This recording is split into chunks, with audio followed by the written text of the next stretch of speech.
कौन सोच सकता था कि एक साधारण सा दूध का डिब्बा रे के हाथों में आते ही जेल तोड़ने का सबसे बड़ा हथियार बन जाएगा। लेकिन जैसे ही रे ने उस डिब्बे को फाड़ा, उसमें से एक पतली चमकदार प्लास्टिक की शीट बाहर निकली। मौका मिलते ही उसने उस शीट को जेल के गेट पर लगे पासवर्ड लॉक के ऊपर सावधानी से चिपका दिया। जब गार्ड ने पासवर्ड टाइप किया तो उसकी उंगलियों के निशान उस शीट पर साफ छप गए। रे ने एलिमिनेशन मेथड का इस्तेमाल करते हुए जल्द ही सही पासवर्ड का कॉम्बिनेशन ढूंढ निकाला। लेकिन असली चुनौती अभी बाकी थी। गेट के बाहर हाथ कैसे पहुंचाया जाए। रे ने टॉयलेट पेपर को पानी में भिगोकर छोटी छोटी गोलियां बनाई और उनमें टूथपेस्ट मिलाकर एक चिपचिपा मिश्रण तैयार किया। फिर एक बड़े कागज की शीट में इन्हें लपेटकर उसने एक अनोखा चिपचिपा हथियार बनाया। लेकिन यह सब करने के लिए उसे कैमरे की नजरों से बचना था। रे ने पहले ही गार्ड की दिनचर्या का बारीकी से अध्ययन कर लिया था। हर बार जब गार्ड उसे सेल में बंद करके जाता, वह बाहर सिगरेट पीने और समय बिताने के लिए चला जाता। इस दौरान मॉनिटरिंग रूम 7 मिनट के लिए खाली रहता था। यही रे का सबसे बड़ा मौका था। रे जानता था कि जेल से भागने के लिए 3 चीजें जरूरी हैं। पहला, गार्ड्स की रूटीन की पूरी जानकारी। दूसरा,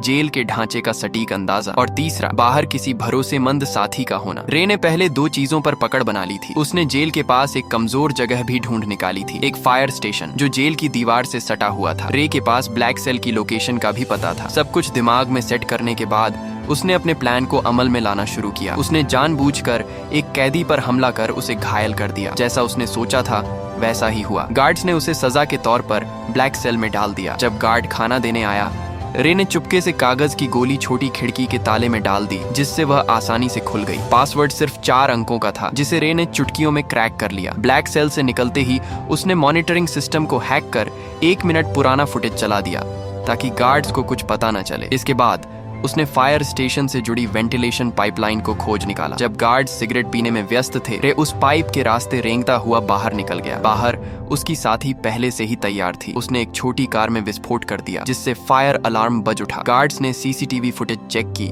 लेकिन सब कुछ सामान्य दिखा। इस बीच रे फायर स्टेशन में दाखिल हो चुका था। उसने जल्दी से एक फायर फाइटर की वर्दी चुराई और फायर ट्रक के नीचे छुप गया। अफरा तफरी का फायदा उठाकर वह ट्रक के साथ घटनास्थल तक पहुंचा और वहां से अपनी साथी की गाड़ी में बैठकर साफ बच निकला। यह रे की 14वीं जेल ब्रेक थी, जहां यह खुलासा होता है कि वह कोई नॉर्मल अपराधी नहीं था। उसका असली काम जेलों की सिक्योरिटी सिस्टम को टेस्ट करना था। असल में वह एक सिक्योरिटी कंपनी का ओनर था, जिसकी वजह से वह नकली कैदी बनकर जेलों में घुसता और अपनी काबिलियत से बाहर निकलकर यह प्रूफ करता था कि जेल की सिक्योरिटी सिस्टम में सुधार की जरूरत है या नहीं। वह इतनी जेलों से भाग चुका था कि लोग कहने लगे कि यह बंदा किसी भी जेल को एस्केप कर सकता है। एक दिन सीआईए के लोग उसके पास आए और कहा कि उसे एक बहुत कड़ी और खुफिया जेल में जाना होगा, जिसका नाम या लोकेशन किसी को बताने का आर्डर नहीं था। यह मिशन बहुत खतरनाक था। बावजूद इसके रे मान गया, क्योंकि उसे लाखों डॉलर का यह ऑफर वर्थ हिट लगा। कौन जानता था कि पैसा सच में इंसान से कुछ भी करवा सकता है। उन्होंने रे को एक नई पहचान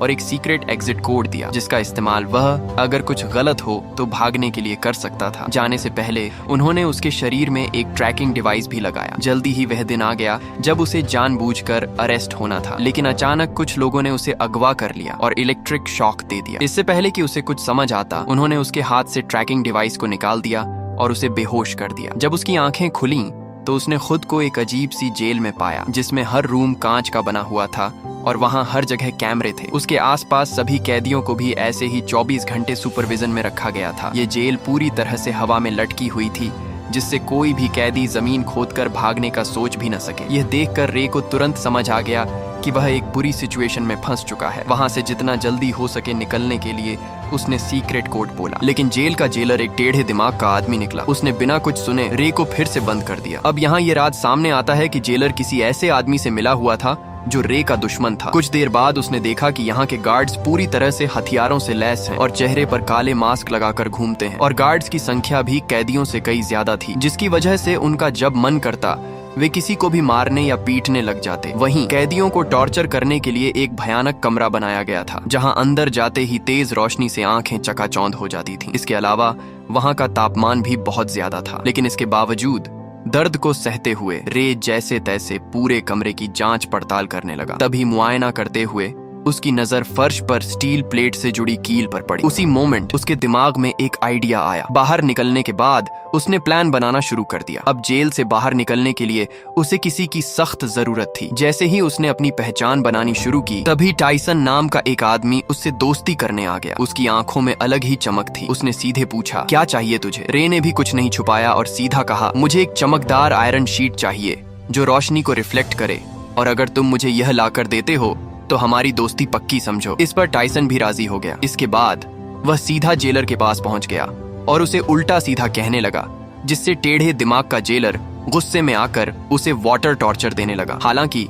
इसी बीच टाइसन ने चालाकी से उस कमरे का ड्रेन कवर निकाल लिया। काफी मार खाने के बाद उसने वह कवर रे के हवाले कर दिया। रे को लगा, वाह, यह आदमी तो काफी शातिर खिलाड़ी निकला। टाइसन से इम्प्रेस होकर उसने अपनी असली पहचान बता दी कि मैं एक जेल ब्रेकर हूँ। इसी के साथ उसने अपना एनालिसिस भी बताया कि इस जेल का स्ट्रक्चर वर्टिकल है, जिसका मतलब यह जेल अंडरग्राउंड में बनाई गई है। दरअसल जब रे टॉर्चर रूम में था तो उसने जमीन के नीचे से पानी की आवाजें सुनी थी, जिसका मतलब वहां एक पानी की पाइपलाइन हो सकती है जिससे उन्हें भागने का रास्ता मिल सकता है। इस सब के बाद टाइसन ने जानबूझकर जेल के गुंडे मार्को ब्रदर्स से पंगा ले लिया। उधर रे ने एक रोटी को हथेली में छिपा लिया। फिर जैसे ही मार्को के आदमियों ने जेल में मारपीट मचाई, प्लान के अकॉर्डिंग दोनों को टॉर्चर रूम में डाल दिया गया। वहां पहुंचते ही रे ने फौरन ड्रेन कवर निकाला और उसकी रिफ्लेक्शन से कीलों पर फोकस डाला। देखते ही देखते हाई टेम्परेचर की वजह से वे कीलें पिघल कर बाहर निकलने लगी और एक एक करके कुछ ही सेकंडों में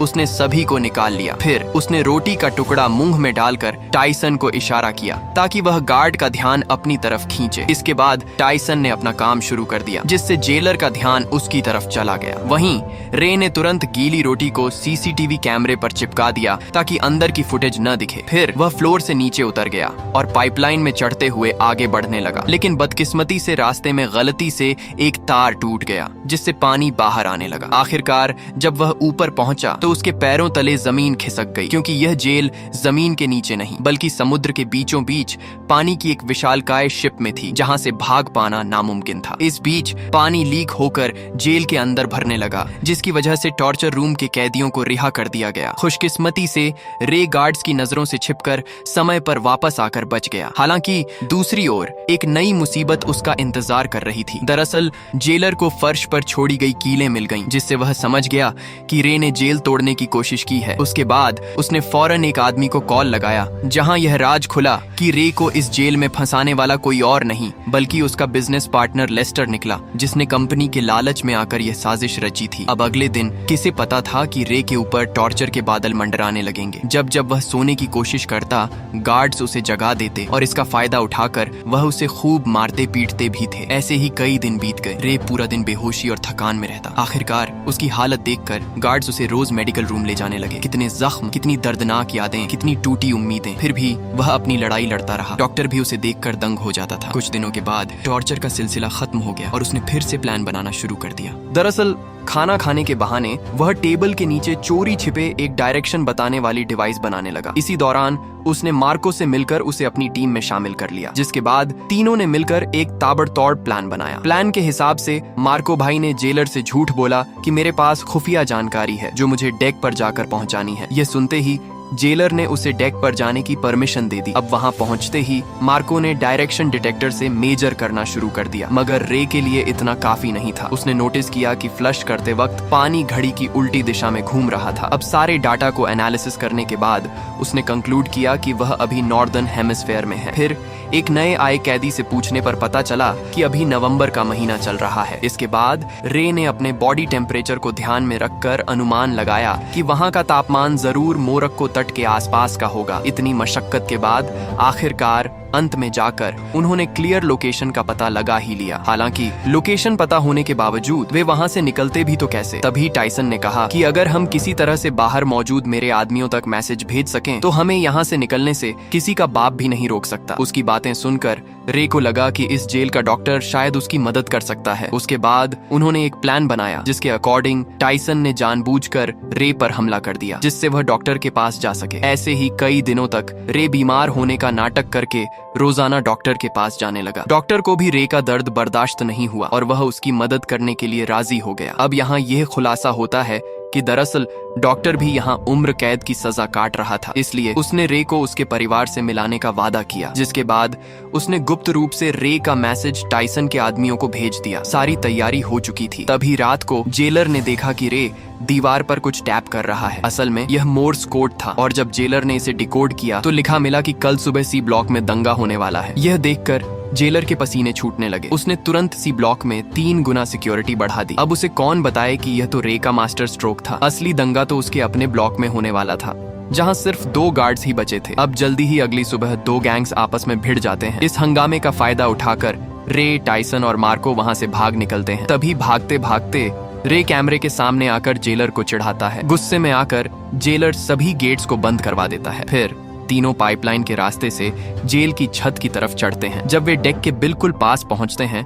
तो उनका रास्ता एक इलेक्ट्रॉनिक गेट से बंद हो जाता है जिसे खोलने का बस एक ही रास्ता था कि पूरी जेल का पावर ऑफ कर देना। इस जोखिम भरे काम से सबको वापस पकड़ा जा सकता था। वहीं दूसरी तरफ जेलर ने मोशन डिटेक्टर के जरिए उनकी लोकेशन ट्रेस कर ली और फिर सारे गार्ड्स उनके पीछे लग गए। तभी भागने के दौरान मार्को को गोली लग जाती है। वह समझ जाता है कि उसका जिंदा बचना अब मुश्किल है, इसलिए वह अपने साथियों को भागने को कहता है और अकेले गार्ड्स को रोकता है। जैसे तैसे रे नीचे पावर रूम तक पहुंचकर पूरे शिप का पावर ऑफ कर देता है और ऊपर गेट खुलते ही टाइसन तुरंत डेक तक पहुंच जाता है। खुशकिस्मती से वहां हेलीकॉप्टर भी पहुंच चुकी थी, लेकिन टाइसन के मजबूत इरादों की वजह से वह रे को अकेला छोड़कर जाता भी तो कैसे। उसने मशीन गन उठाई और सामने आने वाले गार्ड्स पर गोलियां चलानी शुरू कर दी। वहीं दूसरी तरफ रे छुपकर पानी के एक टैंक में घुस गया जहां उसे ढूंढ पाना मुश्किल था। यह देखकर जेलर ने तुरंत आदेश दिया कि शिप को दोबारा रिस्टार्ट करो, जिस पानी के टैंक में रे छुपा था वह अपने आप फ्लश होने लगा, जिससे रे फौरन समुद्र में जा गिरा। रे का दिमाग देखकर जेलर के तो होश ही उड़ गए। वहीं इधर टाइसन ने एक बंदूक उसकी तरफ फेंकी। रे ने तुरंत कैच किया और कुछ गोलियां फायर कर दी, जिससे जेलर के पीछे रखे तेल के ड्रम फट गए। इसी के साथ जेलर की वही मौत हो गई। अब सब कुछ शांत हो गया और वे दोनों अफ्रीकन तट पर पहुंच गए। अचानक सामने से एक गाड़ी आई जिसमें से एक लड़की उतरी। वह लड़की और कोई नहीं बल्कि जेसिका निकली, जिसने रे को यह मिशन का ऑफर दिया था। तब रे को पूरी बात समझ आई। ये सारा प्लान टाइसन की बेटी का था। दरअसल जेसिका ने अपने पिता को बचाने के लिए उसे जेल में भिजवाया था और रे की चालाकी से उसे बाहर भी निकलवा लिया। आखिरकार रे के चेहरे पर एक प्यारी सी मुस्कान खिल उठी और ऐसे ही संघर्ष और हार न मानने के जज्बे से वे लोग अपने परिवार से वापस मिल सके। यही मुलाकात इस खूबसूरत फिल्म का अंत बन गई। तो दोस्तों, आशा है आपको कड़ी मेहनत और उम्मीद से भरी ये मूवी पसंद आई होगी। अगर पसंद आई है तो प्लीज नीचे आ रही इन वीडियोस को भी जरूर देखें और वीडियो को लाइक करके चैनल को सब्सक्राइब कर लें, जिससे आपको और भी मूवीज देखने मिल सकें।